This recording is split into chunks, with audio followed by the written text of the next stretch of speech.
ಎಲ್ಲರಿಗೂ ನಮಸ್ಕಾರ. ನಾವು ನಮ್ಮ ಕುಟುಂಬ ಯೂಟ್ಯೂಬ್ ಚಾನಲ್ಗೆ ಎಲ್ಲರೂ ಹೇಗಿದ್ದೀರಾ? ನಾನು ಕುಶಲ್. ನಮ್ಮ ಸಬ್ಸ್ಕ್ರೈಬರ್ ಒಬ್ಬರು ಹೊಸ್ತಿಲು ಪೂಜೆ ಹೇಗೆ ಮಾಡಬೇಕು ಅಂತ ಕೇಳಿದರು. ಅದಕ್ಕೆ ಈ ಒಂದು ವಿಡಿಯೋ. ಹೊಸ್ತಿಲು ಪೂಜೆ ಯಾಕೆ ಮಾಡಬೇಕು, ಹೊಸ್ತಿಲು ಪೂಜೆ ಮಾಡೋದ್ರಿಂದ ನಮಗೇನು ಫಲ ಸಿಗುತ್ತೆ, ಮತ್ತು ಹೊಸ್ತಿಲು ಪೂಜೆ ಹೇಗೆ ಮಾಡೋದು ಅನ್ನೋದನ್ನು ಇವತ್ತು ನಾವು ತಿಳ್ಕೊಳ್ಳೋಣ. ಹಾಗೆ ನಮ್ಮ ಚಾನಲ್ಗೆ ಸಪೋರ್ಟ್ ಮಾಡ್ತಿರೋ ಎಲ್ಲ ಸಬ್ಸ್ಕ್ರೈಬರ್ಸ್ಗೂ ಧನ್ಯವಾದಗಳು ಅಂತ ತಿಳಿಸ್ತಾ ಹೊಸ್ತಿಲು ಪೂಜೆ ಬಗ್ಗೆ ಇವತ್ತು ನಾವು ತಿಳ್ಕೊಳ್ಳೋಣ. ಹೊಸ್ತಿಲು ಪೂಜೆನ ದ್ವಾರ ಪೂಜೆ ಅಂತಲೂ ಕೂಡ ಕರೀತಾರೆ. ದ್ವಾರ ಪೂಜೆ, ದ್ವಾರದಲ್ಲಿ ಲಕ್ಷ್ಮೀ ನರಸಿಂಹಸ್ವಾಮಿ ಇರ್ತಾರೆ ಅಂತ ಹೇಳ್ತಾರೆ. ಅಂದರೆ ಹೊಸ್ತಿಲು ಮೇಲೆ ಯಾವಾಗಲೂ ಲಕ್ಷ್ಮೀ ನರಸಿಂಹಸ್ವಾಮಿ ನೆಲೆಸಿರ್ತಾರೆ ಅಂತ. ಅದಕ್ಕೆ ದ್ವಾರ ಲಕ್ಷ್ಮೀ ಪೂಜೆ ಅಂತಲೂ ಕೂಡ ಹೇಳ್ತೀವಿ. ಹೊಸ್ತಿಲು ಪೂಜೆ ಮಾಡಬೇಕಾದ್ರೆ ನಾವು ಪ್ರಾತಃ ಕಾಲದಲ್ಲೇ ಮಾಡೋದು ತುಂಬ ಒಳ್ಳೆಯದು. ಪ್ರಾತಃ ಕಾಲದಲ್ಲಿ ನಾವು ಸ್ನಾನ ಮಾಡಿಯೇ ಈ ಒಂದು ಹೊಸ್ತಿಲು ಪೂಜೆಯನ್ನು ಮಾಡಬೇಕು. ಮೊದಲಿಗೆ ಈ ರೀತಿ ಹೊಸ್ತಿಲನ್ನು ಒರೆಸ್ಕೊಂಡು ಅದಕ್ಕೆ ನಾವು ನಮಸ್ಕಾರ ಮಾಡಿ ಅರಿಶಿಣವನ್ನು ಲೇಪನ ಮಾಡಬೇಕು. ಯಾವಾಗಲೇ ಆಗಲಿ ಹೊಸ್ತಿಲುಗೆ ನಾವು ಅರಿಶಿಣವನ್ನು ಯಥೇಚ್ಛವಾಗಿ ಹಚ್ಚಬೇಕಂತೆ. ಸುಮ್ಮನೆ 4 ಮೂಲೆಗಳಿಗೆ ಅರಿಶಿಣ ಕುಂಕುಮ ಹಚ್ಚಿದ್ರೆ ಸಾಲದು. ಅರಿಶಿಣನ ತುಂಬ ಎದ್ದು ಕಾಣೋ ರೀತಿಯಾಗಿ ಹಚ್ಚಬೇಕು ಅಂತ ಹೇಳ್ತಾರೆ. ಯಾಕಂದರೆ ಹಳದಿ ದಾರಿದ್ರ್ಯ ನಾಶಿನಿ ಅಂತ ಕರಿತೀವಿ. ನಮ್ಮ ಮನೆಗೆ ಬರುವಂತಹ ದರಿದ್ರವನ್ನು ನಾಶ ಮಾಡುವಂಥದ್ದೇ ಈ ಒಂದು ಅರಿಶಿಣ. ಇಷ್ಟೆಲ್ಲ ಅರಿಶಿನ ಹಚ್ಚಿದ್ರೆ ನಮ್ಮ ಮನೆಗೆ ಯಾವುದೇ ಕ್ರಿಮಿಕೀಟಗಳಾಗಲಿ ಇರುವೆಗಳಾಗಲಿ ಬರೋದಿಲ್ಲ.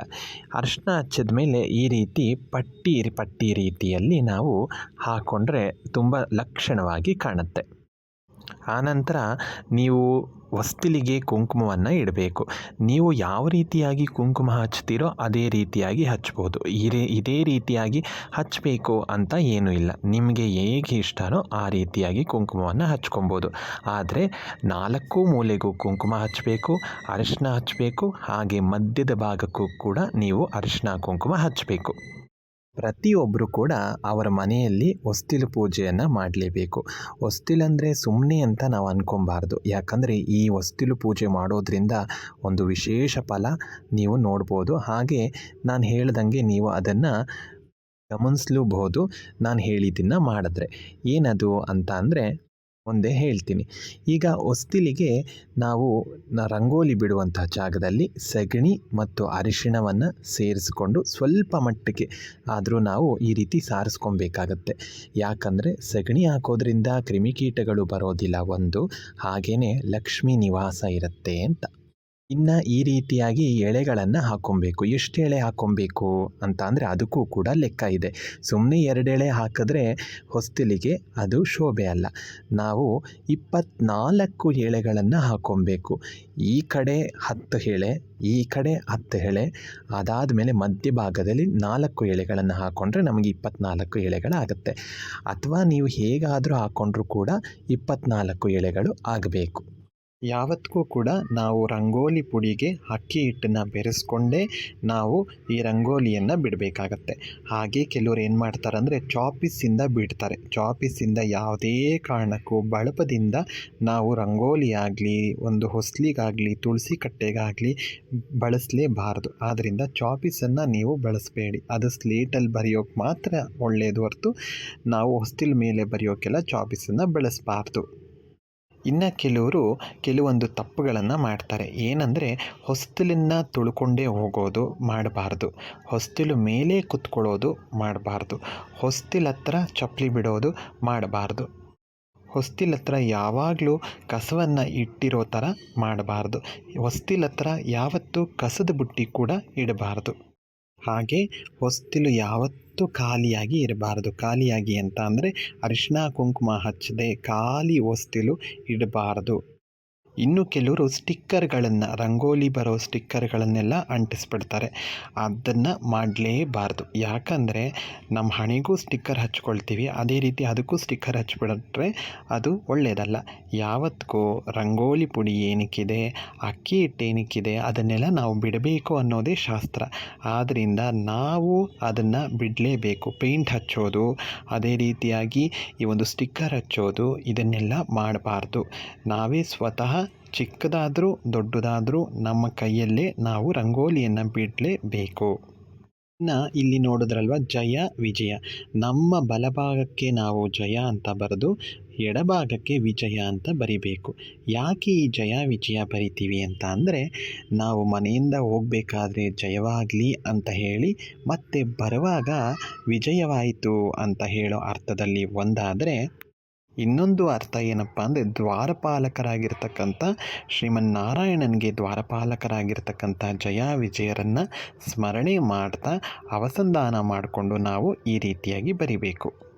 ಹಾಗೆ ನಾವು ಯಾವಾಗಲೂ ಮನೆಯಿಂದ ಹೊರಗೋಗಬೇಕಾದ್ರೆ, ಮನೆಯಿಂದ ಒಳಗೆ ಬರಬೇಕಾದ್ರೆ ಬಲಗಾಲನ್ನೇ ಇಟ್ಕೊಂಡು ಒಳಗೆ ಬರಬೇಕು, ಹೊರಗೂ ಹೋಗಬೇಕು. ಹೋಗೋ ಕಾರ್ಯ ಎಲ್ಲ ಒಳ್ಳೆಯದಾಗತ್ತೆ ಅಂತ ಹೇಳಿ. ಇದನ್ನೆಲ್ಲ ನೀವು ಗಮನಿಸ್ತಾ, ನೀವು ಆಚರಿಸ್ತಾ, ನಂಬಿ ಮಾಡಿದ್ರೆ ಖಂಡಿತವಾಗ್ಲೂ ಒಳ್ಳೆಯದಾಗತ್ತೆ. ಅದನ್ನು ಆಗುತ್ತಾ ಇಲ್ವಾ ಅಂತ ಎಲ್ಲ ನೀವು ನಂಬಿಕೆ ಇಲ್ಲದೆ ಮಾಡಿದ್ರೆ ಅದು ಖಂಡಿತ ಆಗೋದಿಲ್ಲ ಅನಿಸುತ್ತೆ. ಅದಕ್ಕೆ ನಂಬಿಕೆ ಇಟ್ಟು ಮಾಡಿದ್ರೆ ಖಂಡಿತ ಇದರ ಫಲ ನೀವು ನೋಡ್ಬೋದು. ಹಾಗೆ ನಿಮಗೆ ಯಾವ ರಂಗೋಲಿ ಬರುತ್ತೋ ಆ ರಂಗೋಲಿಯನ್ನು ನೀವು ನಿಮ್ಮ ಹೊಸ್ತಿಲಿಗೆ ಹಾಕ್ಕೊಬೋದು. ಯಾವಾಗಲೂ ಪ್ರತಿಯೊಬ್ಬ ಮನುಷ್ಯ, ಮನೆಯಲ್ಲಿರುವಂತಹ ಪ್ರತಿಯೊಬ್ಬರು ವ್ಯಕ್ತಿಗಳು ಮನೆಯಿಂದ ಹೊರಗೋಗಬೇಕಾದ್ರೆ ನಿಮ್ಮ ಕೆಲಸ ಕಾರ್ಯಗಳೆಲ್ಲ ಚೆನ್ನಾಗಾಗಬೇಕು, ಯಾವುದೂ ಅಡ್ಡಿ ಆತಂಕ ಆಗಬಾರ್ದು ಅಂದರೆ ಮುಖ್ಯ ದ್ವಾರವನ್ನು ನಮಸ್ಕಾರ ಮಾಡಿ, ಅಂದರೆ ಹೊಸ್ತಿಲು ಮೇಲ್ಗಡೆ ನಮಸ್ಕಾರ ಮಾಡಿ ಹೋದರೆ ಖಂಡಿತವಾಗ್ಲೂ ಹೋಗಿದ್ದ ಕೆಲಸ ಎಲ್ಲ ಒಳ್ಳೆಯದಾಗತ್ತೆ. ನೀವು ಅಂದ್ಕೊಂಡಿದ್ದ ಕೆಲಸನೂ ಬೇಗ ಆಗುತ್ತೆ. ಇದನ್ನು ಮಾಡಿ ನೋಡಿ. ಹೇಳಬೇಕಂದ್ರೆ ಪ್ರತಿನಿತ್ಯವೂ ಹೊಸ್ತಿಲನ್ನ ತೊಳೆದು ಪೂಜೆ ಮಾಡಬೇಕು ಅಂತ ಹೇಳ್ತಾರೆ. ಆದರೆ ಕೆಲವರು ವಾರದ ದಿನ ಮಾತ್ರ, ಅಂದರೆ ಕೆಲವರು ಸೋಮವಾರ, ಶನಿವಾರ, ಶುಕ್ರವಾರ, ಮಂಗಳವಾರ ಈ ರೀತಿಯಾಗಿ ಆ ವಾರ ಮಾತ್ರ ತೊಳೆದು ಪೂಜೆ ಮಾಡ್ತಾರೆ. ಆದರೂ ಮಾಡ್ಬೋದು, ಪರವಾಗಿಲ್ಲ. ಆದರೆ ಹೊಸ್ತಿಲನ್ನು ಯಾವತ್ತೂ ನೀವು ಖಾಲಿಯಾಗಿ ಬಿಡಬೇಡಿ. ಇನ್ನು ಕೆಲವರು ಈ ಮೇಲ್ಗಡೆ ಹೊಸ್ತಿಲನ್ನು ಯಾರೂ ಪೂಜೆ ಮಾಡೋದಿಲ್ಲ, ಅಂದರೆ ಅರಿಶಿನ ಕುಂಕುಮ ಹಚ್ಚೋದಿಲ್ಲ. ಅದನ್ನು ಮಾಡ್ದಂಗೆ ಯಾವತ್ತಿಗೂ ಮೇಲ್ಗಡೆ ಹೊಸ್ತಿಲಿಗೂ ಕೂಡ ಅರಿಶಿನ ಕುಂಕುಮ ಹಚ್ಚಿ ಗೆಜ್ಜೆ ವಸ್ತ್ರವನ್ನು ಕಡ್ಡಾಯವಾಗಿ ನೀವೆಲ್ಲರೂ ಹಾಕಲೇಬೇಕು. ಈ ಹೊಸ್ತಿಲು ಮೇಲ್ಗಡೆ ಹಾಕೋದನ್ನು ಮರಿಬೇಡಿ. ಇನ್ನು ನಾವು ತೋರಣಗಳನ್ನು ಕಟ್ತೀವಿ. ತೋರಣಗಳನ್ನು ಕಟ್ಟಿದ್ರೆ ಯುಗಾದಿ ಹಬ್ಬಕ್ಕೆ ಕಟ್ಟಿದ್ರೆ ಇನ್ನು ನೆಕ್ಸ್ಟ್ ಯಾವ್ದಾರ ಹಬ್ಬಕ್ಕೆ ಕೆಲವರು ಕಟ್ತಾರೆ, ಇಲ್ಲ ನೆಕ್ಸ್ಟು ಯುಗಾದಿ ಹಬ್ಬಕ್ಕೆ ಅವರು ತೆಗೆಯೋದು. ಆ ರೀತಿ ಒಣಗಿದ ತೋರಣ ಹಾಗೆ ಇರಬಾರ್ದು. ನೋಡಿ, ಈ ದ್ವಾರದ ಮಧ್ಯದಲ್ಲಿ ಈ ಸ್ವಸ್ತಿಕನ್ನು, ಅಂದರೆ ಬಾಗಿಲ ಮೇಲೆ ಸ್ವಸ್ತಿಕ್ ಆಕಾರವನ್ನು ಬರಿಬೇಕು.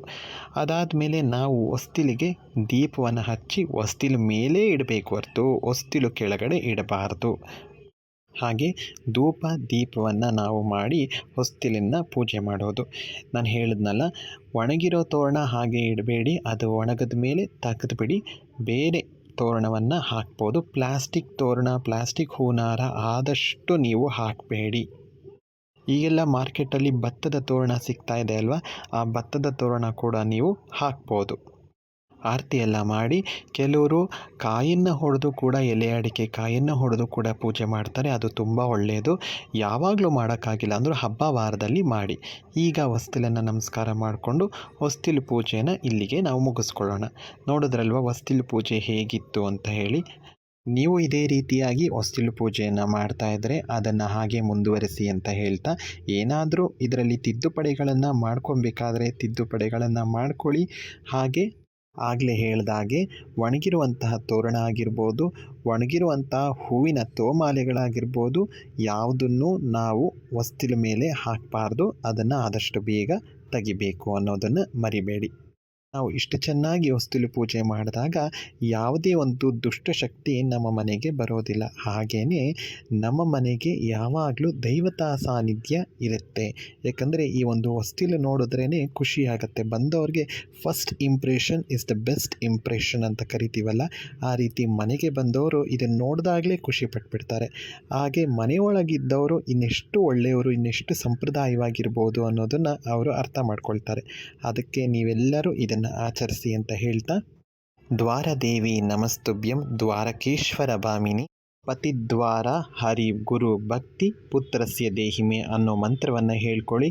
ಹಾಗೆ ನಮ್ಮ ಚಾನಲ್ನ ಸಬ್ಸ್ಕ್ರೈಬ್ ಮಾಡೋದನ್ನ ಮರಿಬೇಡಿ. ಲೈಕ್ ಮಾಡಿ, ಶೇರ್ ಮಾಡಿ ಇದನ್ನು 4-6 ಜನಕ್ಕೆ ಅಂತ ಹೇಳ್ತಾ ಎಲ್ಲರಿಗೂ ನಮಸ್ಕಾರ.